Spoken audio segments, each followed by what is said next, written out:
The nicest part of a trip to visit your Aunt Sarah is the part where you come back up your own front steps again. And coming back up their own front steps again, we find Fibber McGee and Molly.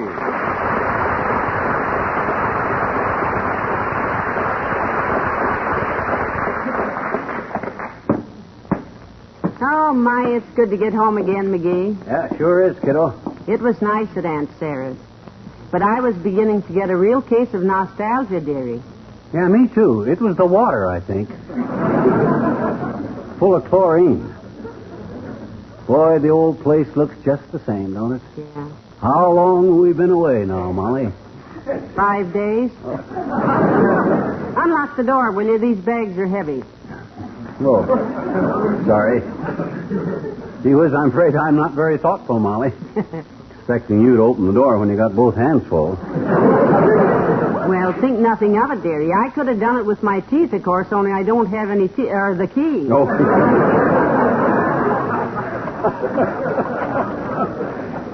Here, set the bags inside.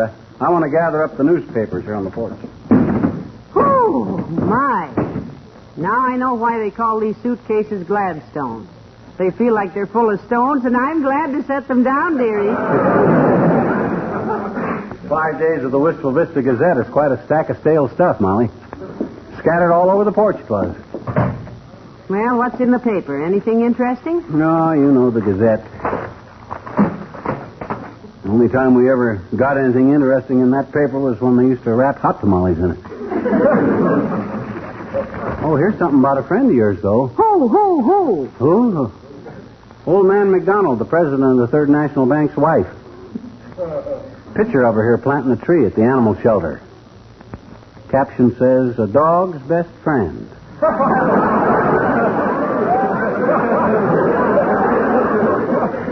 Well, she should be. She looks like a Pekingese. What's it say on the back page there? Something about red china, isn't it? Where? Oh, they're having a sale on it at the crockery shop. Remember when they opened that place, Molly? I remember. Yeah. Well. They ran an ad that said all visitors get crockery free, and Uncle Dennis thought it said crocs, and he run all the way down there.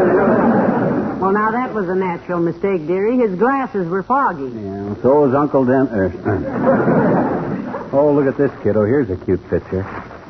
A little mother bird built a nest in an open mailbox on some guy's porch. In a mailbox, my goodness. Yeah, sort of a human interest picture. Should be interesting to birds, too. Yeah. It says your roving photographer took his photo of one tenant who has solved her housing problem. That's cute. Yeah. Yeah. Finding a mailbox with the lid open on the front porch at 79 Wistful Vista, our feathered friend built her nest in it, completely sealing the top of the box with mud and straw and 79 Wistful Vista. Hey, that's our house. What? Hey, look, this is a picture of our porch. Hey, that's our mailbox, ain't it? Heavenly days it is. Why, Let's sure. look and see if she's still there. Yeah. Huh. Oh, my gosh, Molly. Look at him sitting there. Oh, isn't that wonderful? Hello, birdie. How's the little mother?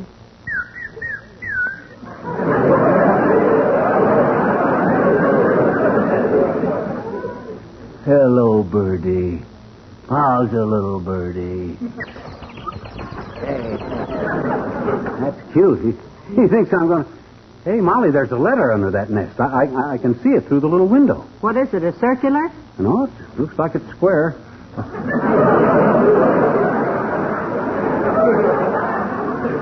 All I can see, though, is part of the return address. It says, after 5 days, return to United States Government, Department of... Of what? I don't know. That's all I can see of it.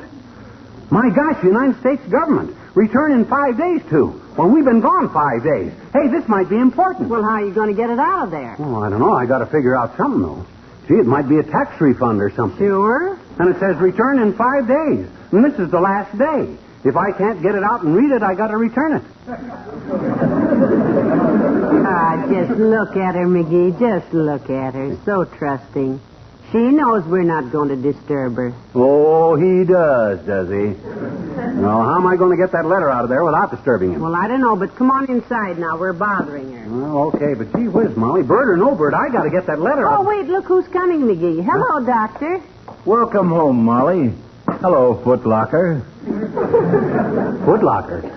Yeah, that's a low chest, and yours has slipped so far down that yeah, you know what? There's a bird's nest in your mailbox. Yeah, we know, Fatso. We've seen it. And also a letter from the government in there, and I can't get it out. And guys that they ignore letters from the government got a nasty habit of getting their next mail at Leavenworth. I'm liable to get me a habeas corpus from the Attorney General. That's habeas corpus, not corset. No. What's the difference? Either way, you wind up in confinement. Well, Lard Bucket, you got any suggestions? No, but speaking of confinement, I've got to get to the hospital, at least by tomorrow, Labor Day. Well, tomorrow isn't Labor Day, Doctor. It's Decoration Day. For Mrs. Clatterhatch, it's Labor Day. Well, if you go into Alcatraz, McGee, I'll bake you a cake with a pie in it. Yeah. Bye now. So long, Fatso.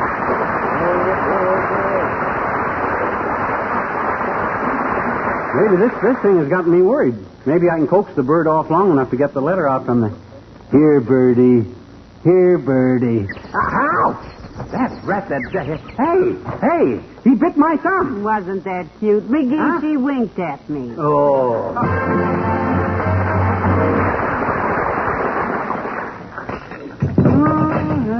Good heavens, McGee, what are all the tools for? What are you going to do? I'm going to get that letter out of that mailbox. That's what I ain't going to have Uncle Sam on my tail for because I ignored official communication. Yeah, but you can't take that little bird off the nest when it's hatching an egg. I ain't gonna. I'm going to chop a hole in the hall wall. I'm going to take the letter out of the back of the mailbox. Don't stir Chop a hole in the hall wall, he says. Oh, no, you don't. Well, you got a better idea? So I chop a hole in the hall wall. And here we go. Now, you'll admit I tried everything else, kiddo. Yeah, but McGee, you I can't. tried luring it off the nest with breadcrumbs. I sprinkled birdseed knee-deep all over the porch, and I tried kindness and patience. Well, maybe you didn't try the right kind of bait. I tried everything, from worms to chocolate donuts. I don't know what to feed it unless I know what kind of a bird it is. Well, if it's any help to you, Mr. Wimple just came up the walk with his bird book, dearie. Oh. He's out there now, Oh, looking at Wally the little Wimple. Good. Oh, he knows birds. Maybe he can... Hello, folks. Hello, Mr. Wimple. Hi, Wimp. Did you look in our mailbox? Did you see our little feathered fiend out there? Feathered friend, Mr. McGee. Maybe a friend to you, boy, but it ain't your letter that I got to return it to the government in 5 days, which I've already used up. She's setting on. It's mine. Did you get a good look at the bird, Mr. Wimple? Yeah, what kind of bird are we being infested with, anyhow? You know, Wimp? Well, as near as I can make out from my bird book, it's a cinch it isn't a finch. And we don't care what it ain't. We want to know what it is. Well, as far as I can make out, it seems to be a combination, hybrid, Cross? cross. I'll say it's a nasty little bird. In fact, I'd classify it as a genuine spraw larkface. A what? A spraw larkface. Yes, it has the bill of a sparrow, the breast of a robin, feet like a lark, and a disposition like Sweetie Face, my big old wife. How is the old battle? How is Mrs. Wimple? Oh, she's just dandy, Mr. McGee. Good. She's up to something today which just delights me. Oh, really, Mr. Wimple? What is she up to? Up to St. Paul, Minnesota. To visit her sister. Oh? I wrote her a little poem this morning. Oh, can we keep you from reciting it, Wimp? With the greatest difficulty, Mr. McGee. I call it mint sauce. Oh. Oh, that's a cute title for a poem. Mint sauce. Yes. Mint sauce. Mint sauce. I'm growing mint while you are gone in a mint bed on the lawn. If I took it in juleps, I'd be in a jam. So I'll just take it on the lamb. So long, folks.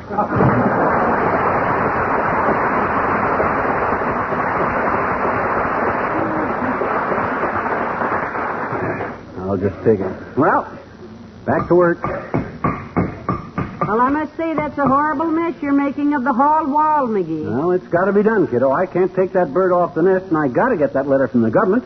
So the only thing to do is chop through the hall wall behind the mailbox and You're sure you're cutting through the right place there? Well, I measured it with a rubber band. Couldn't find the tape measure. See, it was just this far from the door jamb. The hinge side or the knob side? Well, that's a silly question. There's knobs on both sides of a door. The mailbox is on the side of the hinges, so... Uh-oh. Wrong side? Yeah. Boy, I sure messed up a lot of plaster in the wrong place, didn't I? You certainly did. Oh, well, that gives us a show for next week.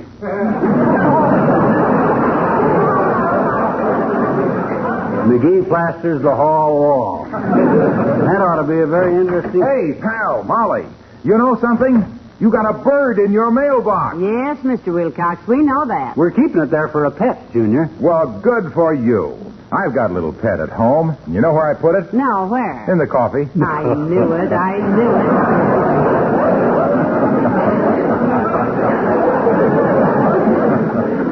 Because, you see, in coffee, pet evaporated milk gives you that fine, mellow flavor and creamy color. The reason I'm cutting through the hall wall here, Junior, is on account of because there's a letter in there that I ain't read yet. Oh, well, look. Never mind the unread letters, pal. Let's just think of the red letter days in our lives. And it's a red letter day when you first try that rich, delicious, satisfying pet milk in your coffee. You see, Mr. Wilcox, we don't want to disturb that sweet little bird, and besides, every time McGee reaches into the mailbox, he gets pecked. Yeah? Oh, that's too bad, pal. Too bad you're not as impeccable as pet milk.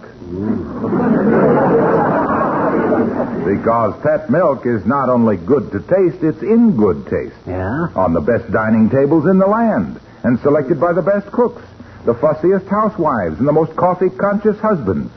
Yes, sir, pet milk, the first evaporated... Hey, Milky. The first evaporated milk gives you extra taste and pleasure without extra cost. Yes, pal? Do you know any reason why the government should be writing McGee a letter? It might be a tax refund, except for one thing. What? I didn't pay any tax last year. Forgot it, so I don't know why they should be writing to me. Well, the only thing I could think of, it might be a draft call. Hey. Although Doc Gamble says you're 5F. He did. What's 5F? Fat, 45, and fouled up physically. See you later, folks.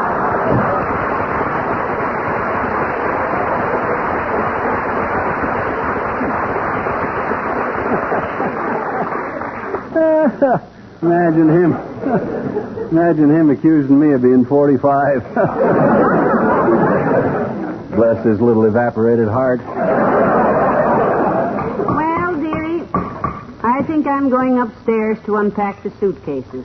Now, as soon as you get the letter out, let me know because I'm dying of curiosity. Okay, kiddo. Oh, there goes a good kid. An independent, too. Won't take nothing off of nobody. Even a bird off in a nest. Even to get a government letter that goodness only knows how important. Come in.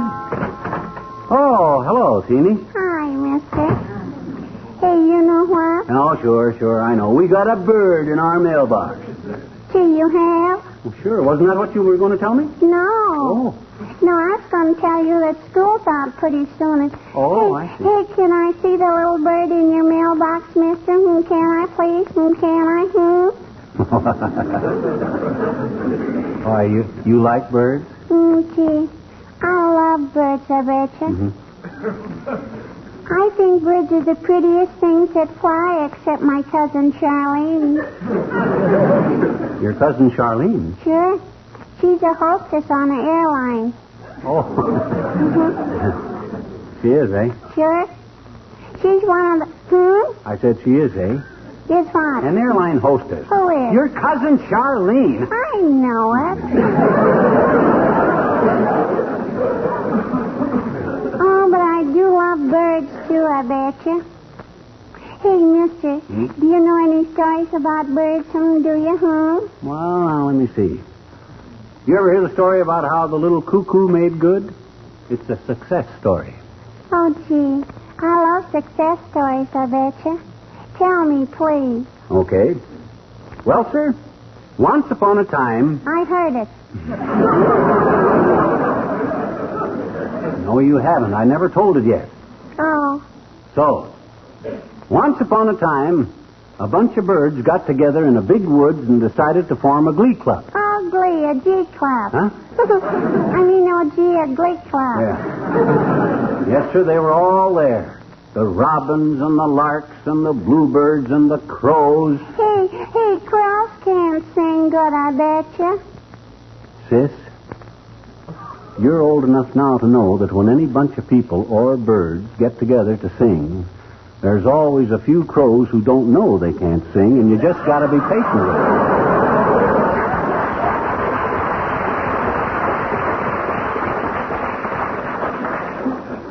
Okay, go on, mister. Go on. Right away, the woodpecker called the meeting to order. Knock, knock, knock, knock. That was using the old head, wasn't it?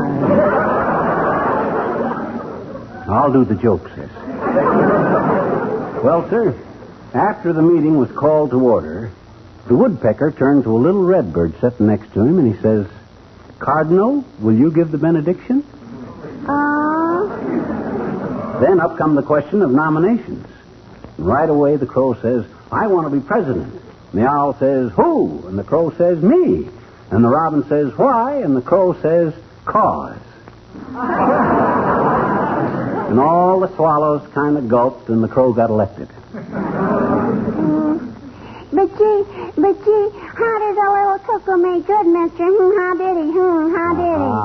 That's the crux of the whole story. Oh, goody. Go on. Okay. They were twittering around about who could be the different officers, and the little cuckoo piped up. I want to be secretary, he says. And all the other birds laughed fit to bust because little cuckoo was kind of a silly-looking little bird, and they laughed and they laughed and they laughed. Until the little cuckoo flew away into the deep woods, his little heart almost busted. Oh. If I'd have been a bird, I bet you, I'd have elected him secretary, I bet you. Why, sure you would, sis. I would have. But these other birds didn't realize how loyal and faithful and hard-working a cuckoo could be. Well, sir, as the little cuckoo sat there in the tree weeping, the fairy godmother of the forest come along and says, now, don't cry, little bird. Oh. I'm going to make you a secretary for the whole world. Oh. And she touched him with her fairy wand. Oh, boy. But And why... that's why, sis, every hour of the day, you'll find the loyal, hard-working, faithful little cuckoo, secretary to the world, presenting the minutes of the last meeting.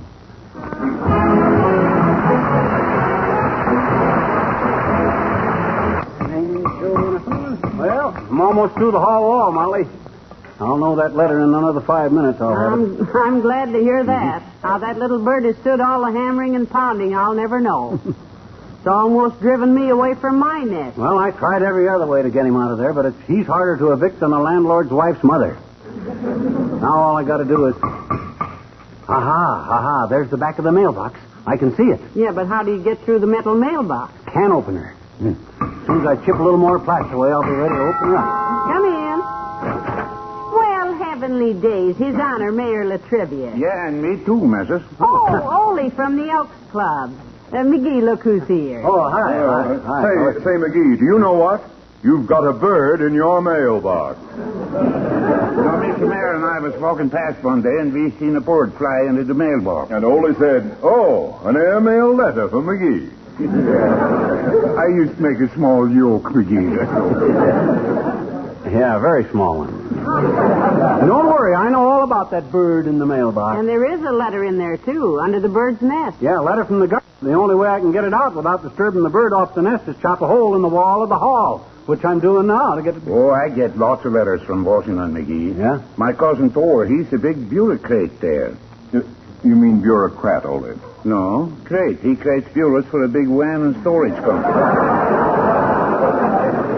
Well, I tell you, McGee is a little worried about this letter. Goodness only knows what it could be. Yeah, might be almost anything. Draft notice, federal grand jury summons, some kind of an appointment. As a politician, Latrivia, what do you think? As a politician, McGee, I would say that any communication from your government deserves your immediate attention, your earnest consideration, and your heartiest cooperation. Well, that's the same one. As Homer Latrivia, private citizen, I would say, whatever it is, pretend you never got it. You know our kid, little Ole Senior, he's only 3 years old. He gets a letter yesterday from... Wait a minute. Only 3 years old and you call him Ole Senior? Yeah, sure. You see, my papa was Ole Senior, so I'm Ole Junior. So it's my little Ole's turn to be senior again. Well, anyway, little Ole Senior, 3 years old, he gets a letter yesterday. Well, how cute. Who was it from and what did it say? Well, we don't know, missus. You see, little Ole Senior, he's only 3 years old and he can't read yet. Well, be that as it may or may not be or not. If you fellows will keep quiet so it won't disturb that little bird, I'll make this hole a little bigger and get my letter out. There. Don't disturb the bird, he says. All this racket is... Hey, I'm getting it. I got the whole back of the mailbox clear. Hand me the can opener, Molly. Okay, here you are. Now, let's see. There it is. I got it. Hey, it's a letter from the government. And a postcard, too. Then open it up, McGee. I want to see what kind of trouble you're in. What does it say, McGee? What does it say? It says, Dear Sir, enclosed as per your request of October 1947 is government pamphlet number 98245K, How to Rid Your Home of Pests. I don't even remember sending it. Oh, I remember now. I sent for that when Uncle Dennis was living with us. Well, I don't need this pamphlet now. Well, how about the postcard, McGee? I have the postcard here. Oh, read. It says, Dear youngsters, I will arrive soon to spend the summer with you. Love, Uncle Dennis. Oh, down on your knees, boys. We got to put that pamphlet back together again.